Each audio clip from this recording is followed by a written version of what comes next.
Kreu i Partisë Demokratike Sali Berisha në tryezën e diskutimit për portin e Durrësit hodhi akuza të forta në adresë të qeverisë dhe kryeministrit Edi Rama. Berisha theksoi se porti i Durrësit po kthehet në afera më të madhe korruptive. Shkon të paktën të marrë së bashku përvetësimin e pasurisë publike nga të gjitha pasurit që ka publike që kanë shqiptarët sot, numri 1 është porti i Durrësit. Pas portit vjen Kaskada.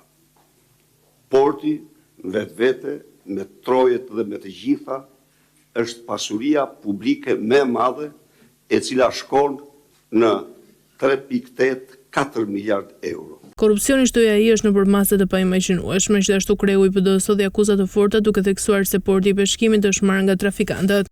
Port që ka shërbyer si kryeur e lidhjes së shqiptarëve me Perëndimin dhe ka qenë në pozicionin e tij